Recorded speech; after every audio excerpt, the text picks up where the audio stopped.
Wenzetu wa Nigeria wanathamini sana vitu vya kwao. Yaani wanafanya vitu vya watu wengine lakini vya kwao wanavithamini. Ndoa zetu nyingi sisi wa Tanzania watu wanaoana leo, kesho kila mtu anashuhudia. Hilo swala lisiwe tu swala la watu kupendekeza.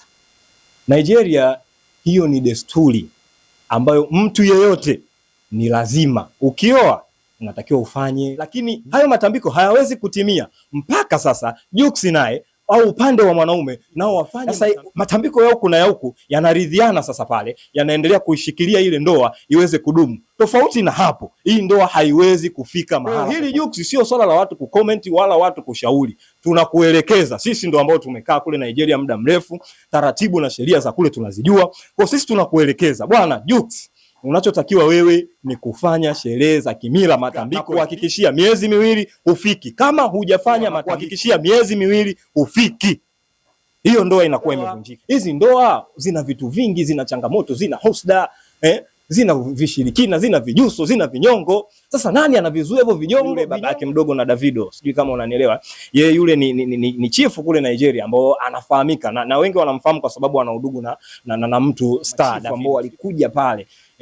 Tutakuwa tumewadhalilisha kweli kweli. Yani chifu amekuja kutoa baraka kwenye kitu ambacho hakijafikisha hata mwezi. Yani hata yeye mwenyewe ataona ina maana baraka zangu za uongo, ina maana mizimu imenidanganya. Wanaalikwa machifu, anayeoa ni mtu wa wapi? Mtanzania? Hapana, huyo atuozeshi au shenzi kabisa, au hawafai kabisa, pumbavu zao toa. Yani sasa kwa sababu akidhalilika Jux linadhalilika taifa, sababu ile swali ni Mtanzania ameoa Mnigeria, haionekani Jux amemuoa mbali. Mtu akija na kinyongo chake anapigwa kombola, anafia mbele huko. Hii ndoa inaendelea, unatunza heshima yako, unatunza heshima ya taifa, unatunza heshima ya mkeo, unatutunzia heshima na sisi ndugu zako ambao tulikuwepo siku ile pale. Sasa kitendo cha Jux kwenda kuoa kule, tafsiri yake wa Nigeria sasa wanamjua kama shemeji. Wewe usipompenda shemeji unamtesa dada yako, au hii ndoa kuvunjika. Hii itapelekea sasa chuki kati yetu sisi wa Tanzania na wa Nigeria. Tanzania tumewaoa wa Nigeria, itatokea kesho Chino Wanamani anataka kufanya kolabo na yule Burna Boy, lakini nani Mtanzania pumbavu hatumsikilizi. Wewe Burna Boy ukitoa nyimbo na Chino Wanamani sisi hatuisikilizi. Bwana, tunaona umewahi kurudi kabla ya wenzako. Tunataka tujue ni biashara ama kuna changamoto ilitokea kule Nigeria mpaka ukaamua kuchukua ndege ya alfajiri na kutua hapa muda huu. Bwana, wasalimie kwanza wana. Bwana, mambo vipi wadau wote unavyoniona hapa mbele yenu, boss Cheche. Kwa zangu Nigeria, lakini nashukuru Mungu nimeingia leo hapa alfajiri. Tokea zangu Nigeria. Hata kubadilisha nguo zile ambazo watu wamekuona unatunzia, zile ambazo umekuja nazo hapa Bongo. Kama kawaida, kwa sababu nilivyotoka kule nikasema nije kwanza, kwa sababu mambo mengi yaliyotokea kule watu hawana taarifa nayo. Kwa hiyo nije hapa kwanza kabla vitu havijapoa, niwape taarifa za vitu vyote ambavyo vimetokea kule, alafu ndo niendelee na mishemishe zangu nyingine. Lakini nimeona umeshare pale status yako location iko Bongo, nikasema tajiri vipi tena kaja Bongo? Akati jana nimeona video anatunza, leo saizi tena yuko Bongo, nikasema ngoja nimcheki, nikajua utopokea bwana. Mimi nakukubali sana, huna malingo. Iko ndo kitu ambacho nakukubali mzee. Bwana, umeexperience kitu gani kati ya sisi na wana Nigeria? Ni kitu gani tuko nao tofauti? Nimeexperience vitu vingi kutoka Nigeria na nimeona tuna vitu vingi sana ambavyo tunatofautiana. Sababu kitu cha kwanza ambacho nimegundua, wenzetu wa Nigeria kuna vitu vyao wanavithamini sana kuliko sisi. Sisi hatuthamini sana vitu vya kwetu, kama unanielewa. Wenzetu wa Nigeria wanathamini sana vitu vya kwao. Yaani wanafanya vitu vya watu wengine lakini vya kwao wanavithamini sana. Ndio maana unakuta Nigeria watu wanafanya ndoa, either wanafanya ndoa, wanafunga kanisani ndoa au wanafunga ndoa msikitini, lakini baada ya hapo ni lazima warudi kwenye mila, wafunge ndoa za kimila. Hiyo ni lazima kule Nigeria. Kwa miongoni mwa vitu ambavyo nimejifunza, wa Nigeria wanathamini sana vitu vya kwao. Tofauti na sisi. Sisi huku mila tumeiweka pembeni sana. Yaani tunaabudu au tunatukuza sana vile vitu ambavyo tumeletewa either na Waarabu au Wazungu, alafu tukishamalizana nao vile vitu vyetu vya kimila sisi wenyewe tunakuwa tunaviweka kando. Ndio kitu ambacho nimeweza kuki-experience kwa haraka kwa kipindi ambacho nilikuwa kule. Iko kitu huenda ndio kikawa kinapelekea sasa ndoa nyingi hazidumu sana katika, sio tu ndoa, vitu vingi vinaharibika au vinaenda tofauti, ni kwa sababu ya hivyo vitu. Wenzetu wa Nigeria hata ikitokea labda kiongozi wa serikali labda amepata nyadhifa fulani, atafanya mambo yake yeye, lakini mwisho wa siku lazima aende kwa wazee wa kimila wakampe baraka zote. Zamani mimi nilikuwa naonaga hata hapa Tanzania ilikuwepo hiyo, mbunge akipata ubunge ataenda kwa wazee wake wa kimila. Hiyo itakuwa ni live kabisa, watu wote wanaona kwamba anaenda kwa wazee wa kimila, wazee wa kimila wanamtambika, wanampa baraka zote, anarudi anakuja kuongoza wananchi wake. Lakini tofauti na sasa hivi uzungu unatutawala sana, yani watu wanasahau mila, wanasahau taratibu za nyumbani, wanaleta uzungu mwingi. Hiko ndio kitu ambacho mimi nakiona tofauti sana kati yetu sisi na kule wenzetu. Na ndio maana unakuta hata kwenye hili swala la ndoa tunashindwa sasa kupata zile taratibu za kimila, kwa sababu ukioa labda kanisani au ukioa msikitini, tafsiri yake unaenda kufuata zile taratibu za ughaibuni, aidha za kizungu au za Kiarabu.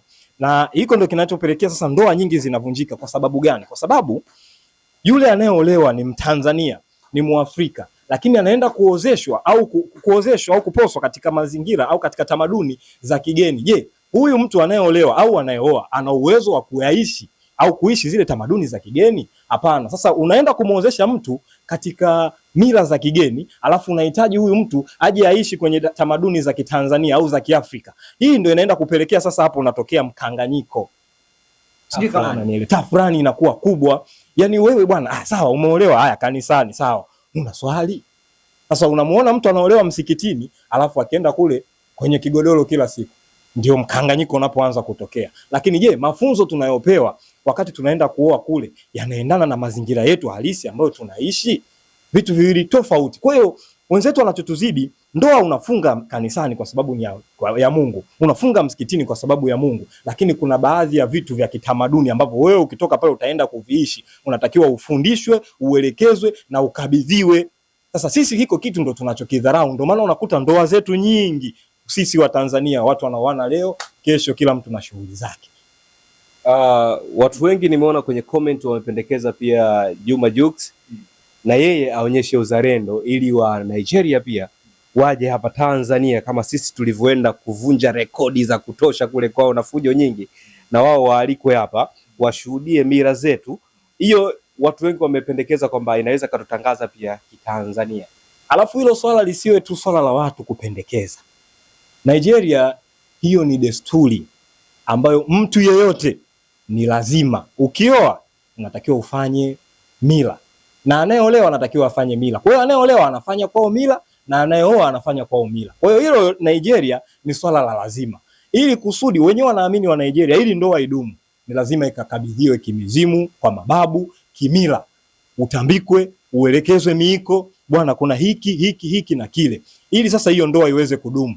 Licha ya kuwa hiyo ndoa utaifunga aidha kanisani au msikitini, lakini baada ya hapo sasa watakuhitaji wewe uende ukafanye matambiko, ukafanye mila ili uweze kukabidhiwa na kupewa miiko. Bwana wewe miiko yako ni hii na hii, na huyu binti miiko yake ni hii na hii. Kwa hiyo hili swala kwa Jux sio swala la kusema eti watu wanapendekeza. Hili swala kwa Jux ni swala la lazima, kwa kuwa tu ameamua yeye kuenda kuoa Nigeria. Basi hili swala ni la lazima, kwa sababu hata walivyofanya matambiko ile familia ya Priscilla, sijui kama unanielewa, wamefanya matambiko, lakini hayo matambiko hayawezi kutimia mpaka sasa Jux naye au upande wa mwanaume nao wafanye matambiko. Sasa matambiko ya huku na ya huku yanaridhiana, sasa pale yanaendelea kuishikilia ile ndoa iweze kudumu. Tofauti na hapo, hii ndoa haiwezi kufika mahala popote. Kwa hiyo hili Jux sio swala la watu kucomment wala watu kushauri, tunakuelekeza. Sisi ndo ambao tumekaa kule Nigeria muda mrefu, taratibu na sheria za kule tunazijua. Kwa sisi tunakuelekeza, bwana Jux,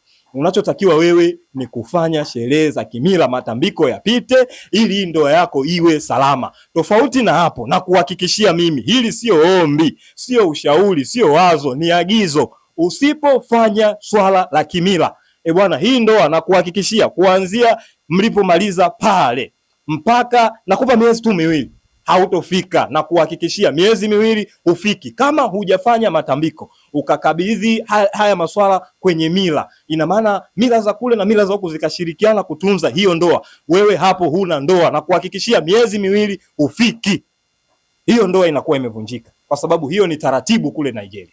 Kwa confidence sana, kwa sababu ni tu hizi biashara zako unaenda na kurudi Nigeria kila siku ndio zimekupa experience ya siku. Of course nina ndugu zangu wengi. Mimi hiki kitu nazungumza nina uzoefu nacho. Mimi na ndugu zangu karibia 4 hivi ambao wengi wote wameoa Nigeria. Sijui kama unanielewa.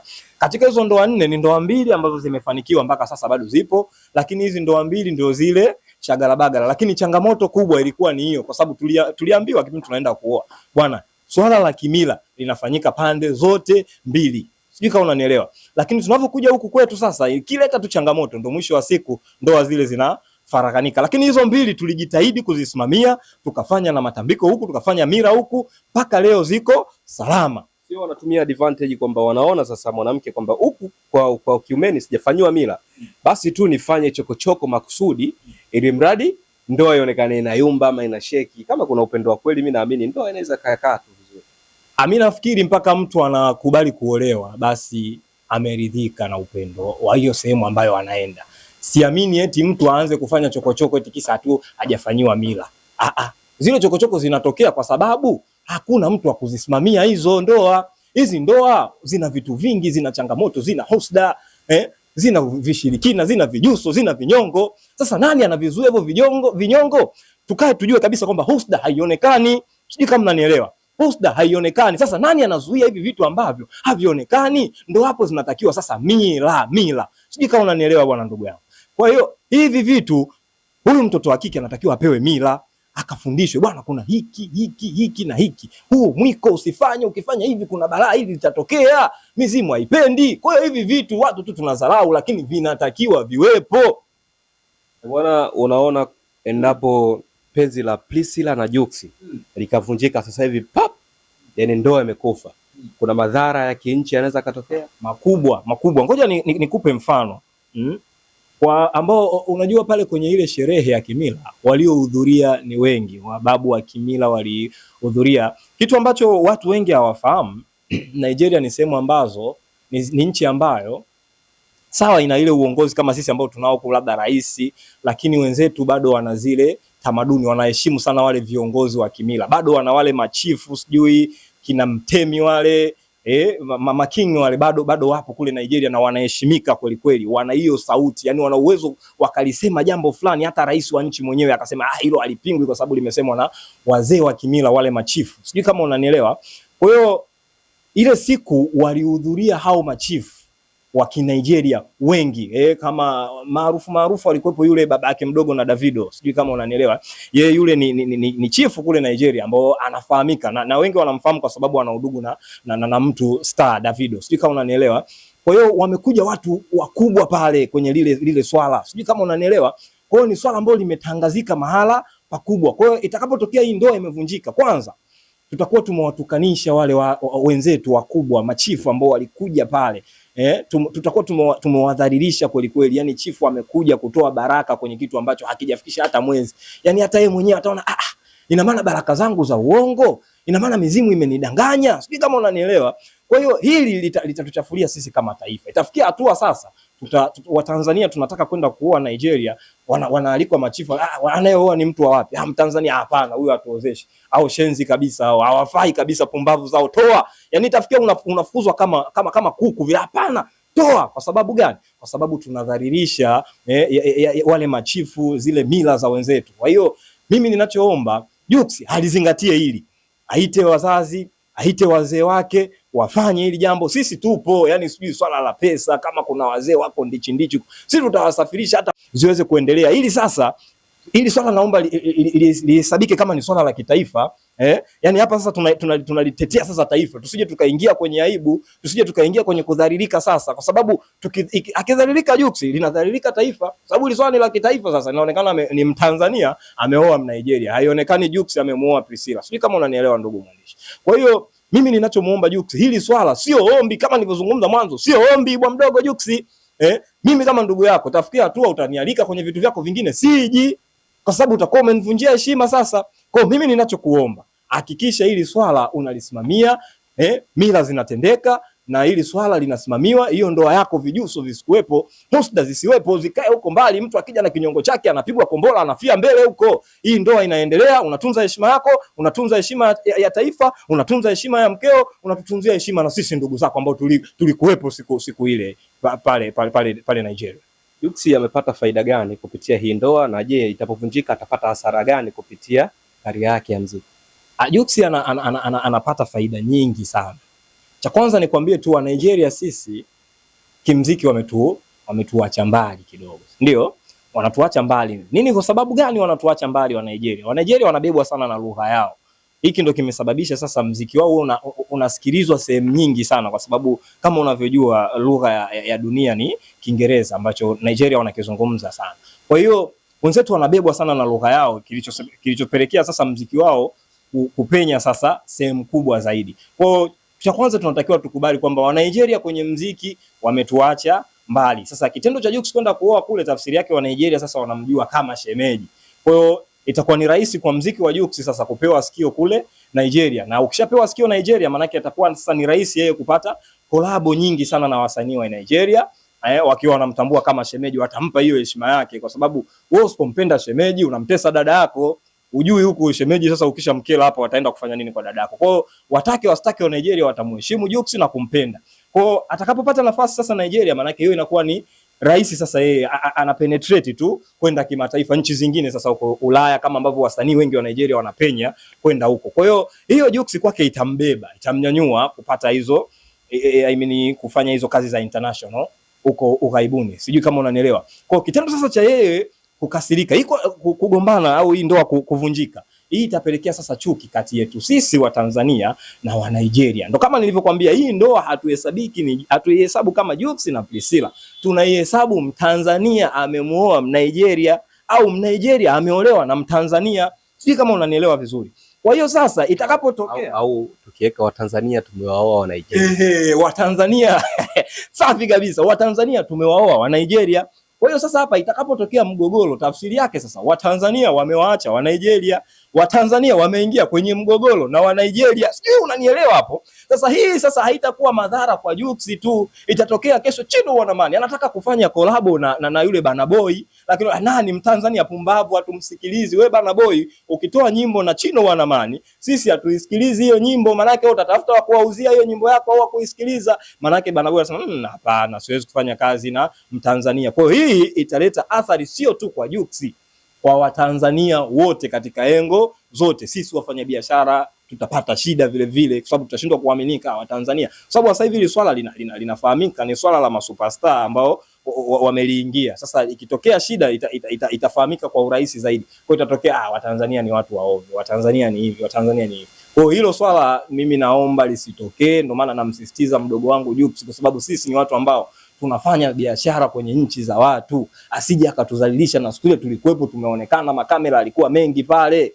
Kwa hiyo asije akatudhalilisha, asije akaifanya Tanzania ikakosa fursa nyingi, wasanii wenzio wakaja wakakosa fursa, na yeye asije akaanguka sasa akaanza muziki wake sasa akarudi kule muziki yake ya zamani.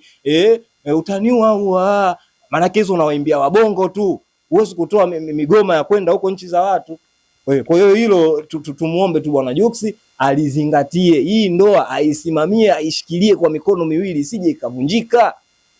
Bwana, neno moja tu kwa Watanzania ambao wanakutazama hii sasa hivi na wanamtazama Boss Cheche, neno moja kwao. Mimi niseme tu tuzidi kuombeana dua, Tanzania tuwezidi kupeana mikono, kushikana, kusapotiana, kujaliana, kupendana kama wenzetu ambavyo wanafanya. Wenzetu wanapendana sana. Hili swala la juzi mimi kidogo limenitia faraja kweli. Zamani tulikuwa tunaingia pale sehemu kama zile tuko Watanzania wachache, lakini juzi nimefly, nimeona wasanii wengi wameonyesha, wamevimba. Unajua hadi wa Nigeria wenyewe kumbe Watanzania wana hela kiasi hichi, kwa sababu watu wamevimba bali wasanii wameingia, wamemwaga hela, wameonyesha kweli umwamba, sisi ni Watanzania tunakuja kwenye nchi yenu na tunawavimbia ile. Ni swala ambalo hata mimi sasa hivi nikienda Nigeria nikikaa na washikaji zangu naambia ni hamna lolote, yani sisi tumetoka Bongo tumekuja huku na tumewakanyagia, tumewavimbia ile, yani safi. Kwa hiyo mimi nimefurahi, niseme tu Watanzania tuzidishe upendo, zile chokochoko za chini ambazo hazina msingi tuzifute zile. Hata wale ambao wanaanzisha, unajua kuna muda mwingine inawezekana Diamond hana ugomvi labda na Jux, lakini kuna watu wakazianzisha hizi ili mradi tu watu wagombane au waonekane hawako sawa, au labda msanii fulani labda Alikiba hana ugomvi na Harmonize, lakini watu wakazianzisha zile kwa maslahi yao binafsi. Hizi vitu waache, kwa sababu sasa hivi tunaenda kimataifa, tunapambania vitu vya kimataifa. Kwa hiyo lazima tushikamane. Hatuwezi kuchukua matuzo makubwa, hatuwezi sisi wafanyabiashara kuendelea bila kuwa na mshikamano kwanza sisi wenyewe hapa nyumbani. Kwa hiyo niwaombe tuendelee kupendana, mshikamano uendelee, hiki kilichotokea kwa Jux kiendelee kutokea na kwa wasanii wengine na kwa watu wengine, wafanyabiashara wengine na Watanzania wengine wa hali ya chini. Sasa tuendelee kushikamana. Kwa hiyo mimi ninachowaambia tu tuendeleze mshikamano wa Tanzania. Bwana, asante kwa muda wako. Bwana, nashukuru sana.